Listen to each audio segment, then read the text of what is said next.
E aí, galerinha, vamos lá? Mais uma semana aí de vitória, né? Mais uma semana de sucesso. Vamos ter formulário essa semana, tá? E aí tá o presentão para vocês, né? Uma revisão em questões, tá? Bem interessante aí, bem direto ao ponto. E vamos logo para a questão número 1.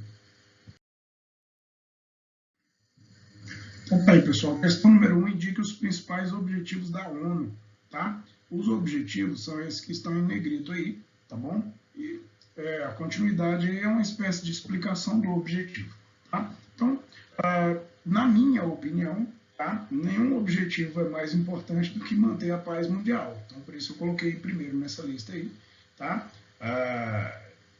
Depois, garantir a prática dos direitos humanos. Também considero aí o primeiro e o segundo aí realmente os dois mais importantes, né? A manutenção da paz mundial e a garantia da prática dos direitos humanos, tá bom? E aí nós temos outros objetivos que são muito importantes também, mas talvez não preponderantes a esses outros aí primeiros, né? Promover o desenvolvimento socioeconômico das nações, importantíssimo, tá?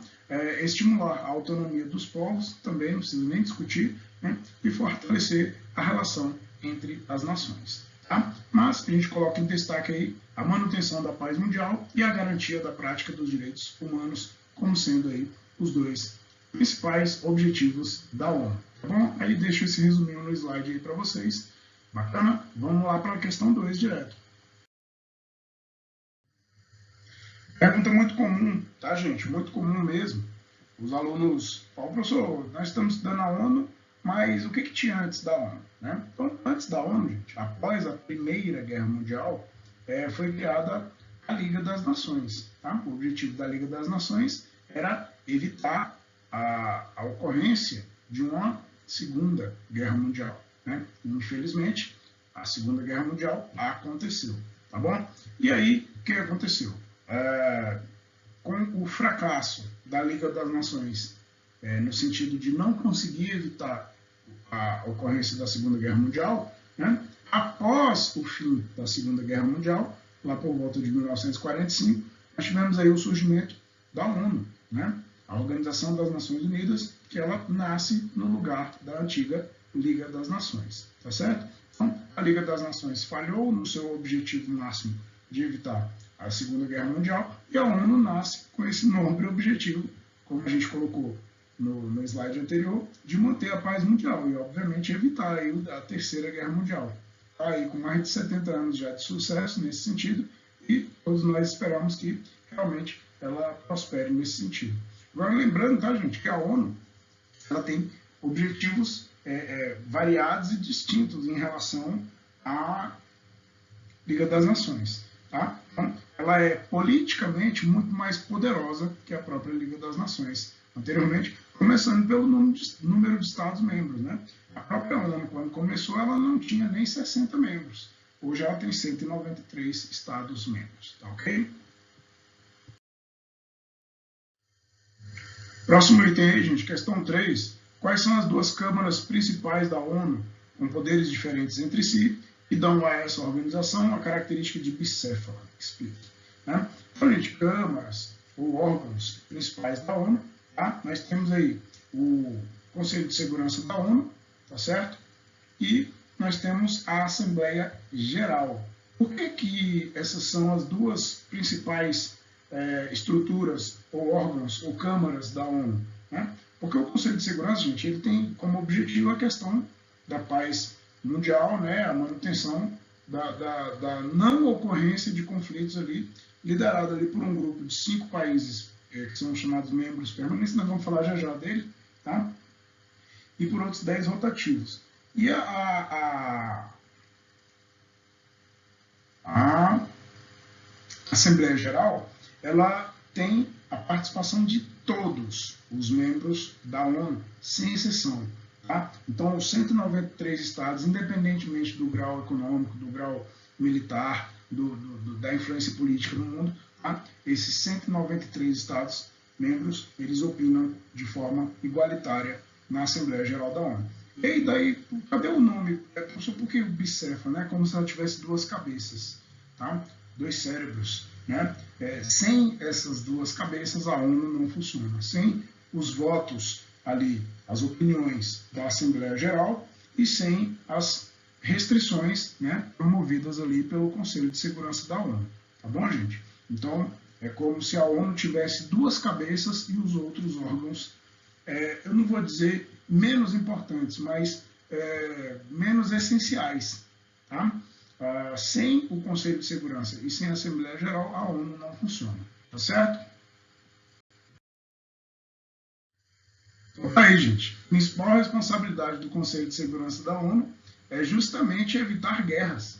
Né? Você tem ali como membros permanentes do Conselho de Segurança França, você tem o Reino Unido, tá? Você tem a Rússia, a China e os Estados Unidos da América. Né? Esses 5 aí, eles são os mais poderosos militarmente e tomam decisões no sentido de evitar que um país ataque o outro, né?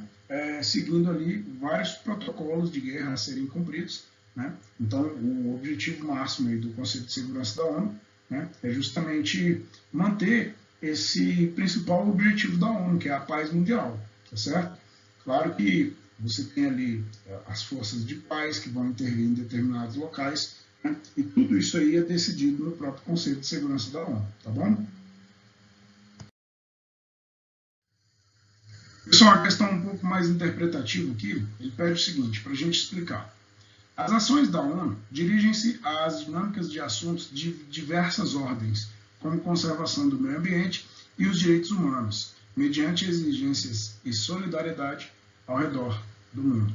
Gente, isso aí é o seguinte, esse trecho ele nos mostra a amplitude vasta de ações da ONU, né? Diferentemente da Liga das Nações, que basicamente tinha o objetivo de evitar a Segunda Guerra Mundial, a ONU, além de ter como objetivo evitar a Terceira Guerra Mundial, ela tem outros setores. Você pega, por exemplo, a Unicef, tratando das crianças carentes do mundo. Você pega, por exemplo, a Unesco, combatendo o analfabetismo no planeta. Né? Tem vários órgãos da ONU, várias agências importantíssimas dela ou a ela vinculadas. Né? Você pega, por exemplo, a própria Organização Mundial do Comércio, regulando o comércio mundial. Tá? Então, não se pega o PNUMA, o Programa das Nações Unidas para o Meio Ambiente. Tá? Então, todas essas áreas da ONU mostram justamente essa vastidão, né, de informações e assuntos ligados à ONU, né, mostrando a importância política que ela tem, né, no mundo. Tá ok? Pessoal, temos aí um mapinha, tá? Esse mapa, ele nos mostra o continente africano, Rosa dos Ventos aí mostrando onde fica o norte, beleza? E aí nós temos alguns riscos, e ele pede para a gente caracterizar a bacia hidrográfica mostrada na figura. Gente, porção central africana, a gente já sabe que tem a floresta equatorial do Congo, tá? Então, esses riscos aí, na verdade, são os gigantescos rios que compõem a floresta equatorial do Congo, com sua respectiva bacia hidrográfica. Tá? Uma das regiões de maior pluviosidade no planeta, algumas características muito parecidas com as da floresta amazônica, presente aqui no Brasil e em alguns países vizinhos ao norte do nosso país, tá certo? Então, temos aí uma rainforest, né? uma floresta chuvosa, tá? Floresta equatorial, tá bom? Um clima quente, né? Úmido, grande pluviosidade, uma vegetação bastante densa, rios altamente caudalosos, tá? Então fica essa questão aí para vocês, né? Bacia hidrográfica do Congo, mostrada aí nessa figura, tá certo? Pessoal, começar a questão 7 falando do nosso Rio São Francisco. Só, o Rio São Francisco tem nada a ver com a matéria. Ok, não tem. É a matéria do 7º ano. Tá? Também estuda geografia do Brasil, principalmente região Nordeste, principalmente o domínio da Caatinga, né? E a parte ali do sertão nordestino, aquela sub-região onde tem baixa pluviosidade. Tá, professor, por que a gente está falando de matéria do 7º ano? Existe uma comparação muito grande entre o Rio São Francisco no Brasil e o Rio Nilo na África. Né? Qual é a comparação? O Rio São Francisco, gente, aqui no Brasil, ele nasce numa área pluviosa, na Serra da Canastra, em Minas Gerais, e percorre ali mais de 2.000 quilômetros sem nunca secar. Inclusive, boa parte desse percurso passa pelo sertão nordestino, que é a área de menor pluviosidade no Brasil. E por que ele nunca seca? Ele é caudaloso. E ele é caudaloso justamente por nascer numa área de alta pluviosidade. Ok? E o rio Nilo, lá na África, a gente acabou de ver o slide agora mostrando a região equatorial lá da floresta do Congo, tá? O rio Nilo também nasce na porção central africana. E ele corre do centro para o norte do continente africano. Tá? E a questão é, quando ele vai do centro para o norte, no norte da África, você já sabe que está ali presente o maior deserto árido do planeta, que é o deserto do Saara, né, com 9 milhões de quilômetros quadrados, extensão essa maior que a do próprio território brasileiro. Tá? E aí o que acontece, gente? Quando o rio Nilo corre do centro para o norte do continente, ele vai encontrar aquele deserto ali, praticamente sem chuvas, né? E a questão é, por que ele é comparado ao São Francisco? Ele também nunca seca.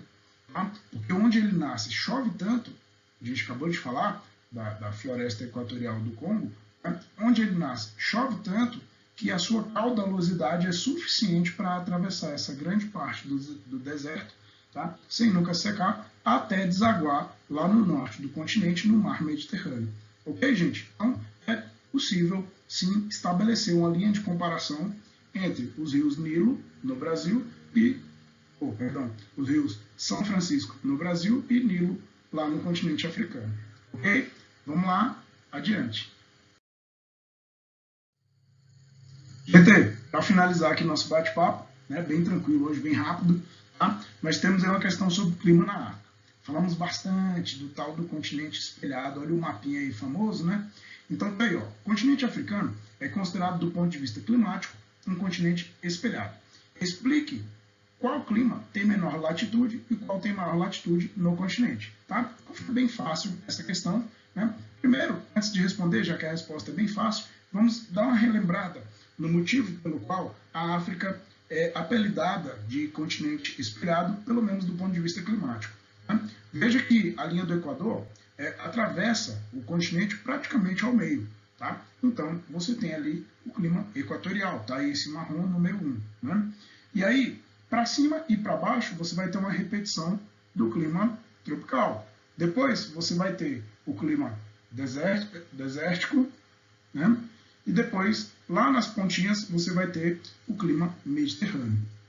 Tá? Então, essa situação em que a linha do Equador atravessa o continente basicamente ao meio e os climas se repetem de forma progressiva na mesma proporção para o norte e para o sul, dá ao continente o apelido de continente espelhado. Mas respondendo a questão aqui, que é uma questão bem simples, o clima de menor latitude é aquele que está em 0 graus. E a gente sabe que a linha do Equador tem 0 graus de latitude. Então, o clima equatorial, né, é marcado aí como o clima de menor latitude. Tá? E o clima de maior latitude, ou seja, o que está nos extremos da África, né, no caso, seria o clima mediterrâneo, tanto no norte quanto no sul, aí o número 4 do nosso mapa.